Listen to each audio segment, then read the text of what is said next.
Na política, na economia e na cultura, os mapas sempre tiveram lugar central. Mais antigos do que a própria escrita, eles foram largamente utilizados para planejar estratégias de guerra, para definir o espaço e o território dos estados-nação e para subjugar povos e suas culturas. Os mapas são instrumentos de poder e é disso que vamos falar hoje, de duas estratégias de empoderamento cartográfico para trabalhar territorialidades no SUAS. Ficou curioso? Então fica com a gente, eu sou Ana Pincolini e esse é o SUAS Conversas.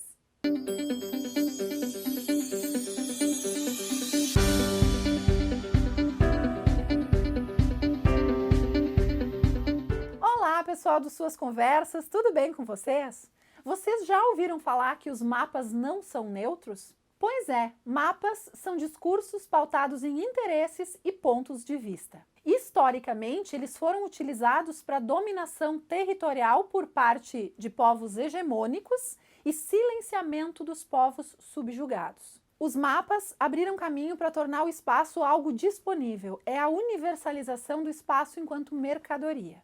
A cartografia e os mapas permitiram definir as fronteiras dos estados nacionais, definindo seus territórios. O Estado-nação é a comunidade política imaginada que habita determinado território. A reflexão sobre mapas e cartografias é fundamental em nações que tiveram uma história de colonização, como é o caso do Brasil e dos demais países da América Latina. Não só no desenho do mapa, mas também nos seus outros elementos, como os topônimos, que são os nomes dos elementos, dos lugares no mapa, uma história está sendo contada. Além do traçado retilíneo das fronteiras artificiais do continente africano, os nomes dos lugares refletem o que ia ser expropriado, como é o caso de Costa do Marfim, Costa do Ouro, Costa dos Escravos. Mas a gente não precisa ir tão longe até a África. Eu mesma moro muito perto de um viaduto chamado Campo dos Bugres. Conforme o blog Caxias por Mancuso, que eu vou deixar aqui na descrição desse vídeo, os bugres eram índios caigangues nômades que habitavam essa região até o século XIX. No final do século XIX, eles foram violentamente expulsos pelos bugreiros, homens contratados pelo governo para abrir espaço para os imigrantes que iriam chegar aqui na região.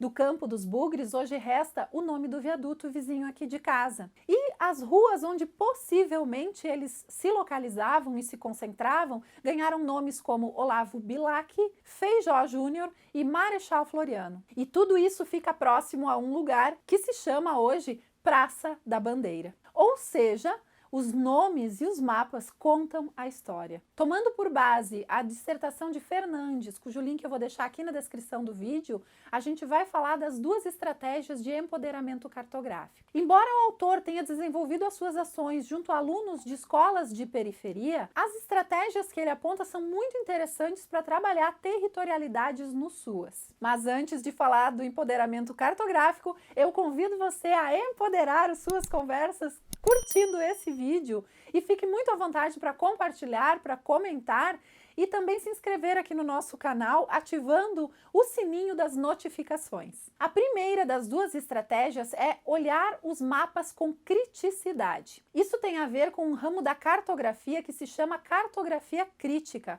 cujo principal autor é Brian Harley. Esse autor estuda a textualidade dos mapas. Até então, os mapas eram entendidos como um espelho da natureza. Para Brian Harley, um texto, um discurso, é algo que é uma metáfora mais interessante para falar do que é um mapa do que simplesmente uma representação fiel ou matemática da natureza. Ele salienta que os mapas são documentos históricos e sociológicos que carregam determinado discurso político. Por falar em mapas enquanto discurso, sugiro um documentário muito interessante que eu também vou deixar aqui na descrição desse vídeo, exatamente sobre esse tema. Um mapa turístico, por exemplo, que face da cidade ele quer mostrar. E quanto aos elementos da cidade que existem ali há muito tempo e não aparecem no mapa. Vocês vão lembrar que em 2013, antes das Olimpíadas do Rio de Janeiro, foi notícia a supressão do termo favela nas buscas do Google Maps. Quem trabalha na comunidade sabe que tem lugar que não existe no mapa, tem lugar que a carta do correio não chega,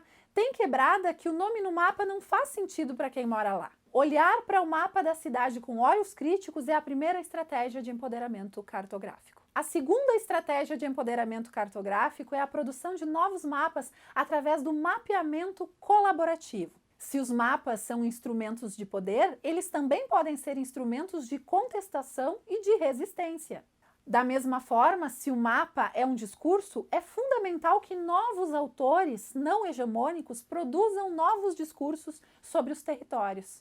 Durante muito tempo, o mapeamento foi privilégio das nações colonizadoras ou do Estado, uma vez que eram necessários muitos recursos para mapear um dado território. Há quem acredite que os mapas representam o território com fidedignidade, como se fossem um retrato, uma fotografia, mas não foi isso que a história mostrou. Pense, por exemplo, no Tratado de Tordesilhas, uma linha reta que dividia o mundo entre a Espanha e Portugal. Pense também nas capitanias hereditárias, que dividiam o Brasil em grandes territórios a serem administrados pelos capitães donatários. Hoje, não somente os estados, como grandes empresas, como o Google, por exemplo, detêm os meios para fazer os mapas. Mas não é porque a Quebrada da Fumaça e o Beco da Garapa não estão no mapa oficial que a gente não pode dar um jeitinho de empoderar esses lugares, não é mesmo? Afinal de contas, existe o mapeamento colaborativo. Existem várias formas de fazer mapas colaborativos. Uma delas são os mapas do cotidiano. Os mapas do cotidiano são observações e percepções subjetivas sobre o território, que privilegiam a experiência de quem vive nele. São exemplos de mapas do cotidiano os mapas psicogeográficos e os mapas falados. Os primeiros tratam da livre representação da experiência do indivíduo na cidade. Eles são uma ferramenta muito interessante para trabalhar com pessoas em situação de rua. Já os mapas falados, eles são produzidos no coletivo com o objetivo de discutir determinados elementos do território. Podem ser vulnerabilidades, potencialidades, questões ambientais e até mesmo sentimentos que os lugares do território evocam nas pessoas. Os mapas falados podem ser feitos de várias formas, mas existem alguns pressupostos. Conforme Faria Neto e Pazinato, o mapa falado deve estar visível para todos os que estão produzindo esse mapa e ele precisa começar de um ponto conhecido por todos. Por exemplo, se você está fazendo um mapa falado junto com um grupo de acompanhamento de famílias no PAIF ou junto com crianças e adolescentes do Serviço de Convivência e Fortalecimento de Vínculos, esse ponto conhecido de todos, a partir do qual começa o mapa, pode ser o CRAS, por exemplo, ou o Centro de Convivência. Os objetos no mapa falado devem ser móveis, porque toda hora ele é discutido, por isso o mapa falado. Ele é discutido e os objetos podem trocar de lugar. Uma técnica muito interessante, das mais simples, é fazer o mapa falado no chão, riscando a terra com gravetos. Essa técnica permite que mesmo pessoas que não são alfabetizadas contribuam na construção do mapa. Além disso, se as pessoas quiserem trocar determinado elemento de lugar, é só ir lá, apagar e riscar com o graveto em outro local. Também podem ser feitos mapas falados dessa forma, com etiquetas ou com papeizinhos sobre a superfície de uma mesa e só trocar os papeizinhos de lugar se for necessário. Outra técnica é fazer um mapa colaborativo sobre uma planta das ruas de determinado território. Nesse caso, deverá ser tomada uma decisão para marcar os pontos no mapa. O que acontece? É interessante essa técnica para trabalhar com adolescentes do Serviço de Convivência e Fortalecimento de Vínculos, também com adolescentes em medidas socioeducativas, do CREAS, por exemplo, porque ela enseja processos de tomada de decisão. Além de dialogar, eles vão ter que decidir em que ponto das ruas eles vão colocar os elementos no mapa. Então, as duas técnicas têm vantagens e desvantagens. A primeira permite a participação de pessoas não alfabetizadas. Na segunda, construir o mapa sobre a planta das ruas exige que as pessoas saibam ler. Mas aqui você tem o processo de tomada de decisões e lá na primeira técnica você tem a flexibilidade. Ou seja, é legal utilizar várias técnicas na produção de mapas falados, até porque a gente vai poder usar essa ferramenta em vários contextos. Como eu disse, com grupos do PAIF, com adolescentes do Serviço de Convivência e Fortalecimento de Vínculos, idosos, crianças desse serviço, com adolescentes em medidas socioeducativas. Outro ponto interessante na produção de um mapa falado é que o mediador não tem que ficar interferindo. Para quem achou interessante essas metodologias, eu vou deixar aqui na descrição do vídeo um guia de mapas críticos e participativos. A produção de mapas participativos promove a construção de novos discursos sobre os territórios. Outro exemplo interessante são os mapas denúncia e os mapas de resistência. Uma das aplicações é o uso desse tipo de mapa em terras indígenas, pervertendo um uso que historicamente foi feito dos mapas para subjugar essas populações. Algumas experiências desse tipo de mapeamento culminaram com a produção de novos discursos cartográficos sobre a Amazônia. Já no espaço urbano, as territorialidades não legitimadas pela cartografia oficial são as favelas. Muitas delas nem aparecem nos mapas. Ou aparecem, mas com muito pouco detalhamento. Muitas favelas são espacialidades ignoradas pelas agências oficiais e, por conta disso, elas têm a sua existência negada no mapa da cidade, o que acaba sendo uma espécie de violência simbólica. Promover novos autores de cartografias contribui para o empoderamento desses territórios. Um exemplo é o Guia de Ruas das Favelas. Aliás, os dois tipos de mapas de resistência dos quais a gente falou, a questão dos indígenas e a questão das favelas, estão relacionados.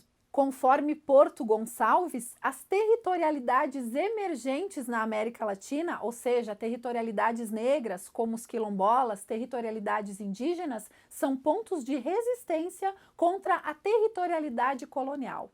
Negros e indígenas atravessaram o período colonial resistindo e disputando territórios.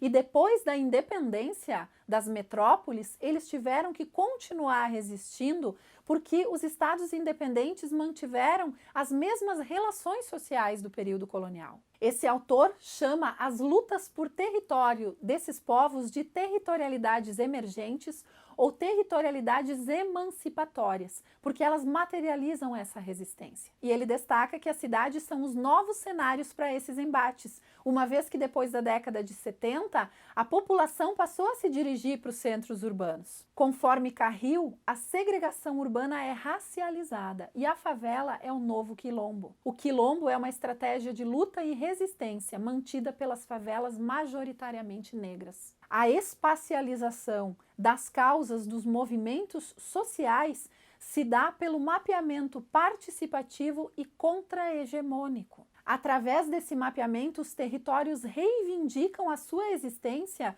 de um modo como faz sentido para eles. Milton Santos via a territorialidade como uma estratégia para fortalecer ou reforçar identidades coletivas. Territorialidade é uma ferramenta muito interessante para a gente trabalhar com as comunidades, e essas duas estratégias de empoderamento cartográfico são exemplos práticos de como trabalhar com territórios no SUAS. Há uma relação entre as cartografias e as lutas sociais.